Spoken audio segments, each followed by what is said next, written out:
right? Yeah. Yeah, you recording? You can record. All right, so why don't we start? So, Mr. Stack.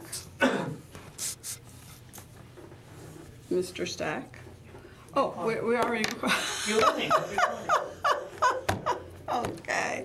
All right, so 5, 4, 3, 2, 1. This is season 2 of Tell Me a Story and episode 2. And with me is Vanelli Makwakwa. And welcome to the show. Welcome to Tell Me a Story. Thank you, Oh, wow.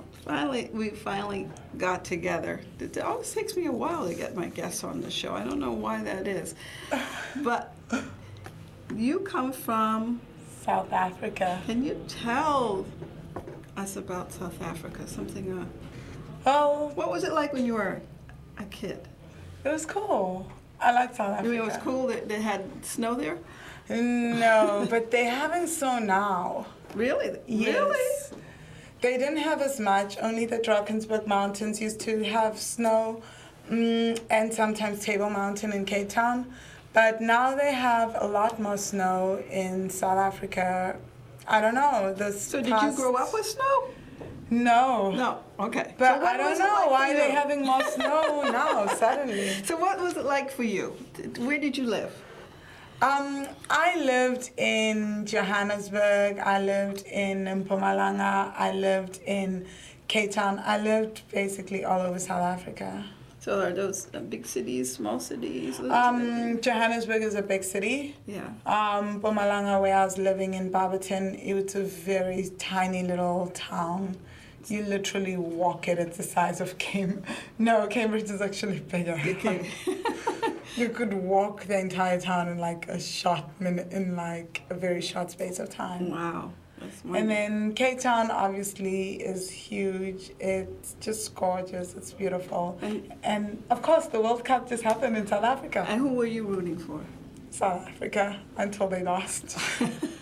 Then I was rooting for Ghana until they lost. Then I was like, okay, You gave up. I gave up. So what were some of your favorite foods growing up? I'm vegetarian, so I think my favorite foods when growing up had to be vegetables.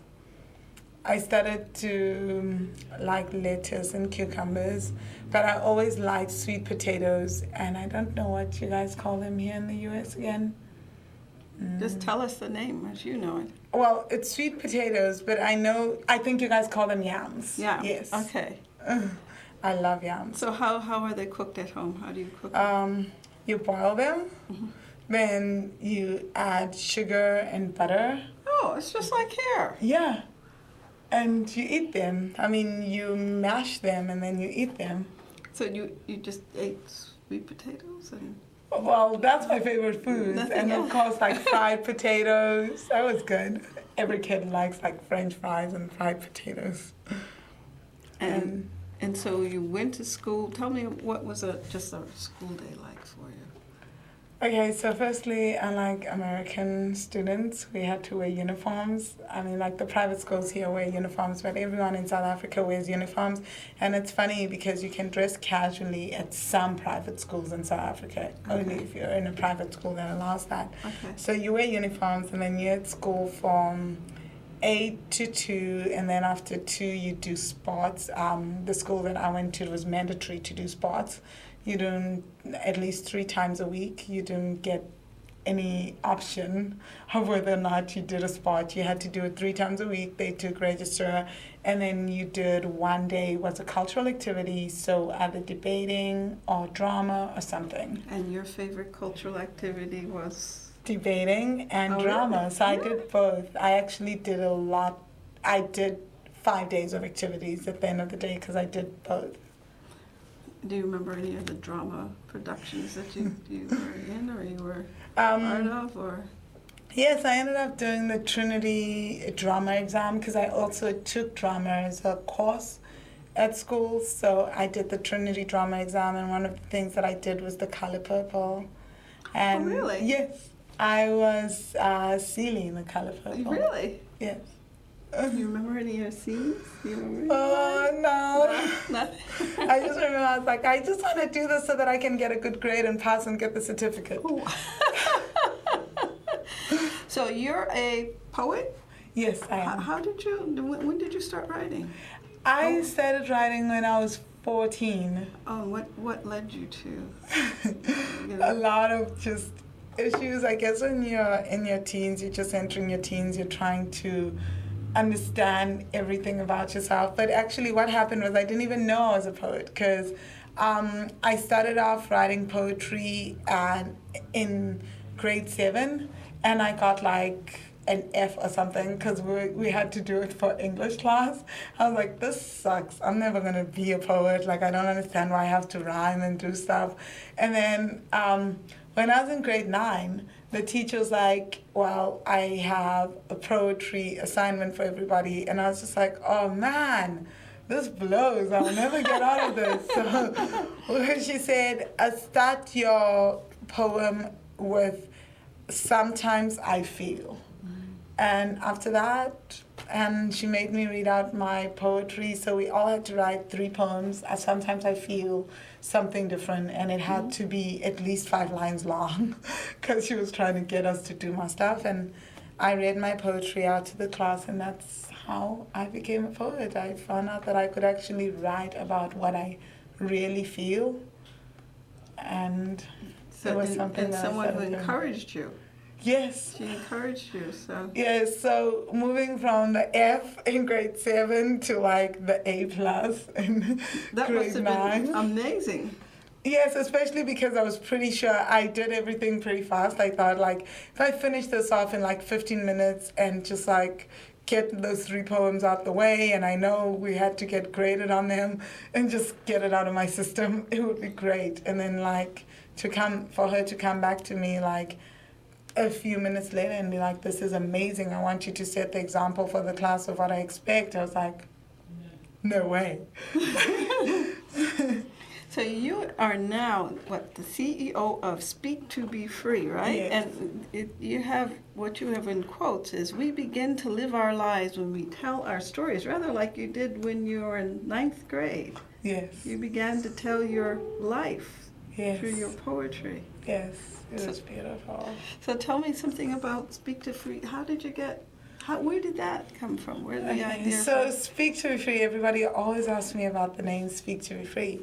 Well, Speak to Be Free is just that most of the times as people, we bottle so much of our emotions in, and we bottle so much of who we are inside ourselves, what we feel, what we think, and we think that we're powerless, whereas really our voices are the most free things about us. Like, it doesn't cost anything to say your say and say it in a respectable manner. You know? So Speak to Be Free is basically that the minute that you start to say something, you start to free yourself.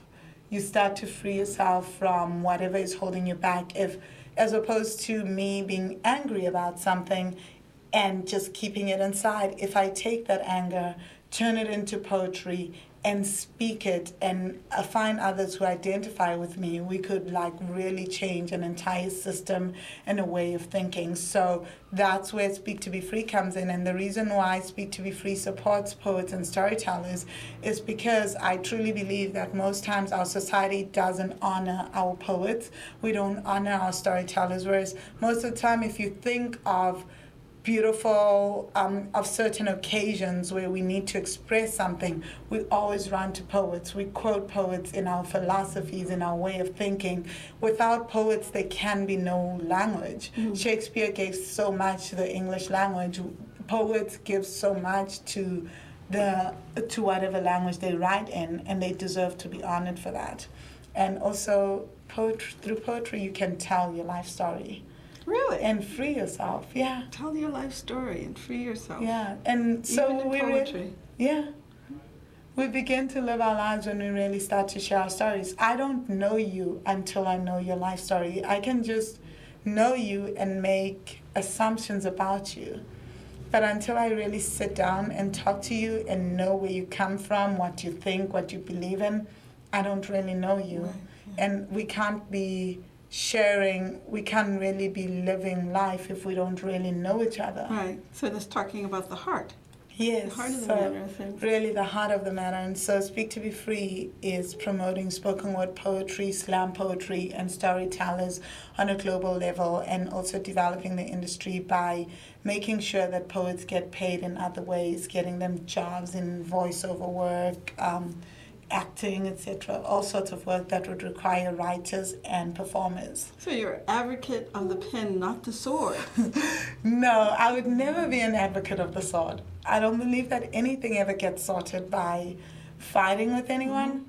Because again, whenever you fight with someone, you fight because you don't understand where they're coming from. And it's so much easier to fight someone if you don't know who they are. But it's so much harder to fight someone when you've heard where they come from, and you know that what time that person wakes up to go to bed, what time that person wakes up to have breakfast, what time they sleep to go to bed. They become more real to you. So it's so much harder because you're like, wow, they can be like my sister, they can be my brother, they can be my father.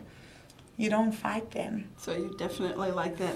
There's an old saying, the pen is mightier than the sword. So you're I an believe advocate of the pen. Yes. Okay. What were some of the books that you were read when you were young? Who read to you, or who read you stories? Where did the storytelling poetry come from? Can you? Actually, I have an aunt in South Africa who's a teacher. So she teaches primary school children, and she tells stories. She actually never used to read me stories, so the person that used to tell me stories, and I think that's why I became so fascinated by poetry and storytelling, and she would sit down and tell us stories. So one of the stories I'm reading today, The Princess and the Pea, she told it to me, but funny because I learned a lot of the stories that I know today in English, I learned them in Zulu first. Oh. So I learned them in a whole different language. So I was told all these stories like The Princess and the Pea in Zulu. I was told. Now, can you tell us what The Princess and the Pea sounds like? The title, the princess. How does it sound like in Zulu? I actually wouldn't know what the title is in Zulu. No. Did your aunt would say The Princess and use the English title, or? No, we call everything like inganegwane, which means fairy tales. Like, Okay. And we start everything like where you guys say once upon a time, we say Gwasugela Sugela. And then Say means that like, slower so I can hear it. Gwasugela Sugela. Sugela, It means okay. a long, long time ago. Oh. So every story starts with that. It's really awesome. And like everybody sits down and she would tell the story, and she'd like do all the actions and like go do the walking if she's telling the entire story. Like they would go to this town, walk, walk, walk, knock, knock, knock. So she'd do the entire action, and that's how they do storytelling back home, really. It's like an entire scene. It's awesome. It's like the TV in your living room. Yes. Without having the real person there. Yeah, and like most of the time, even though we had the TV set, I'd be like going up to her, please tell us a story, please tell us a story. And she'd always say like in the afternoons, no, I can't tell you a story because you're going to grow horns. Now, why will you grow horns? You're not allowed to tell a story, legend has it, you're not allowed to tell stories, fairy tales in the middle of the day because then really? you grow horns. Why? So I don't know. So we'd have to wait for the evening, and I'd always be like, oh my God, I need to hear the story. And it didn't matter to me if she told me like a story like a zillion times, because she would never read anything from the books. And even in her classroom, she would like read first from the book so that the kids could follow. And then like you'd get like a prize if you can come back and tell the entire story off by heart and like entertain everyone as a storyteller. And use the sound effects. Yes, the sound effects, though, you don't understand. In Zulu, I think, what do they call them? I don't know if they call them idioms or something. Because I think idioms are different to here, but like there's an entire thing of like sound effects that you learn in school. Really? Like all these clicks and like all these sound effects that you use after you say something. Give me an example of 3. Listen. Well, definitely. I don't know if this is even a sound effect, but like whenever we knock, we say, and you're telling a story, you'd say, go, go, go, go, go, go. Oh, I So like that's that. like a knock. And then when something is really nice, you'd go like, ah. So that means it was really delicious. I don't know, like, I can't like think it. of Coco. Oh, that's Yeah, like, that's pretty obvious. You just go, go, go, go, go, go, go. And people use it all the time, so yeah. So what about if it's dangerous? Was there anything that in particular? I'm sure there is. I just You can't think of it. That's okay. Off the top of my head. I know my sister always accuses me, even when I'm speaking English sometimes, of making sound effects. She's like, you just make sound effects whenever you speak. Like, it's so annoying. So did you read any books to your parents or your sister? Did I read any books? Yeah, or tell any stories yourself? When did you start to tell stories? Well, I'm actually not a brilliant storyteller. I'm more of like a Well, you sound very good to me. I like the Coco. I told stories to my little sister all the time. So I would tell her stories, and to me, a story was just like simply like just narrating what happened throughout the day, like what your entire experiences. That was also telling the story, and then I would also read to my sister all the time. So that was great. Like, I would read her fairy tales all the time. Poor girl, she used to be forced to listen. She was like, I don't really want to do this right now. And I'd be like, no, story time. And she can really attest to that. She still reminds me of that. She's like, you would read me everything, like even if I said no. You had a captive audience. She was my only captive audience. So I went online and I was listening to your interview on YouTube, and there were some questions that I thought were really interesting about freedom. About freedom, and I think one of them was, what is the color of freedom? What color would you say freedom is? I think freedom is orange. It will be nice and bright orange and just so colorful. Now, is there And some make things people in happy. South Africa that are orange? Now, around here, you don't see orange a lot, but do you see it more? I think so, like fruit, oranges, and sometimes mangoes are orange. Yeah, flowers. Yeah, South Africa is very unique in that, like, we have tons of flowers, we have tons of fruit, we have animals, like just about all sorts of things, precious stones. So yes, we have a lot of orange and fabric. Like, I don't know how to explain it, but African countries, from what I've seen, especially in South Africa, our fabrics tend to be very bright colors.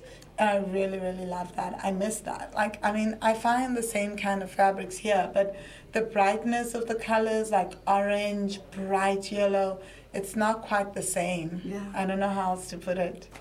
I agree. I lived overseas too, and the colors are much brighter and alive and everything. Oh, this was great. Well, anyways,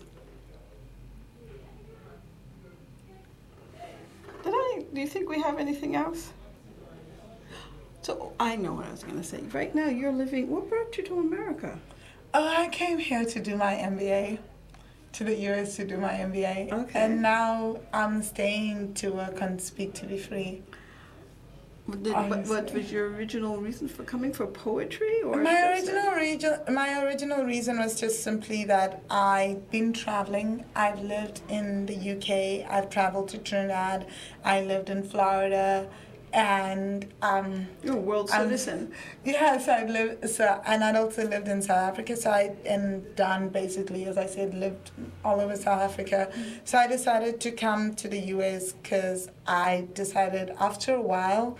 One of the things that I noticed as I was traveling and living in different countries is I started to see that there was poetry, spoken word poetry and slam poetry in every country that I was in, but there were pockets in each city. So each and every city has a pocket of poets. They all go to the spa. The next city, same thing all over the world. And I was just like, wow, in these countries, I can literally find a poetry community, and they all doing the same thing: slam poetry, spoken word poetry. And I decided to do my MBA because I felt that they really should have been something that I should be able to do with something that I like, and the fact that I had a background in finance. And I was like, well, I'm pretty sure if I focus on entrepreneurship, an idea will come to me on how to promote spoken word poets and spoken word poetry in particular. So that's why I came here, because I just decided that that's really my passion, and somehow I have to make sure that poets get paid. That was my first thing. And also that people start to know about spoken word poetry, because the danger with artists is I feel like we're very good at like promoting ourselves to people like us who are artists and creative people. But guess what? Those people already know our stories. They're already doing what we are doing to heal themselves. So who we really need to reach is like the kids that were like me, silent and didn't know a thing about poetry, and really are trying to learn more, and the adults that used to be writers in their teens but decided to be corporate people now, and they've forgotten that they could once write, they could once be poets, and that they can still perform. So if we could give that back to them and create this industry where to be a poet is not taboo, that there's many ways to make a living as a poet. Yeah, so bringing back your creative self. Yes. Bringing back your natural self, who you originally are. That sounds like what you're talking about. Yes, so for me, it's really all about merging my business skills with my poetry skills, and then finding people in the entertainment industry and saying, you know what, spoken word poetry is really a great option. If you are a voiceover company, you can use voiceover talent. Guess what? That's what spoken word poets do. If you need adverts written about a particular product, well, guess what? You use copywriters. Poets most of them have degrees in writing or something, and they can write for you. They can do this, and they're very good, and better yet, they perform. Now, I've got a... What is slam poetry? I mean, when I think of, when I hear it, slam poetry, I see a poem and slam it. I mean, that's not what slam poetry is. So what is slam poetry? Okay, so slam poetry is poetry. It's a poetry contest. Okay. It's a live poetry contest. So you'd go to a bar in Cambridge. Actually, there's the Cantab Lounge and there's the Lizard Lounge. So you can go and write slam poetry there. And basically, if you're for a slam poetry contest, you'd have a few poets that go up against each other, and then the judges decide to vote out of 10, rate your poem. Very nerve-wracking. Now, if you don't win, do you slam the judge? No. No, okay. It's a slam because it's just like a contest. A contest. Oh, So I see. we're competing, and at the end of your round, 5 people from the audience. There's not a set amount of judges, so before the contest starts, they'll ask the audience, does anyone know the audience? Do you know the poet? Do you know anyone here performing? And if you say no, okay, you're a judge out of 10, and then someone has to judge your poetry out of 10. And then they take the lowest score and the highest score get taken off, and then the medium scores get counted. Oh. And So if I go to out a of poetry 30. slam, I could end up at being a judge if I don't know who the people are. yes, so you my could goodness. judge the poets, and then there's 3 rounds, and then the second round, the third round, and then a poet falls off at the end of each round. So probably at the end of the final round, you'll end up with 2 poets head to head, and then they slamming against each other, and that's how you win. Wow. It's really nerve-wracking. A lot of poets... Have you done it? Have you? Yes. A few times. I've done it often. It's good. I mean, it's very scary. A lot of poets are very intimidated by it. If you're starting out as a poet, it can be very intimidating, because if you think about it, there's people that are judging your work, and Yeah, most of the time the poetry is excellent at a slam poetry contest. I mean, a lot of the people that slam, a lot of the poets are really good at what they do. So it becomes this whole thing that, you're telling your story to people and people are rating how well do you tell the story in words, first off, and is it poetic enough? Have they heard this said in the same manner before, the same subject matter? And also the performance, like, people tend to rate on that as well. So sometimes a poet can get rated really low because they're reading off from a piece of paper as opposed to memorizing stuff. Or you're too fast, and then there's a time penalty. You can't go over 3 minutes 10 seconds. It's wow. Like a little pressure cooker. My goodness. Well, you brought us to a time, I think, where we won't do any slam poetry, but how about slam fables? Bring us into reading The Princess and the Pea by Rachel Isadora. Right. Beautiful. And what's the publisher of this book? It is published by, let's see, Penguin Youngster Readers, a division. It's G.P. Putnam's Sons, which is a division of Penguin Young Readers Group. Okay. Once upon a time, there was a prince. The prince wanted to marry a real princess, so he traveled all over the world in the hopes of finding such a lady. He met many princesses, but it was difficult to tell whether they were the real ones. Iksawaran, Jambo Habari, Salam.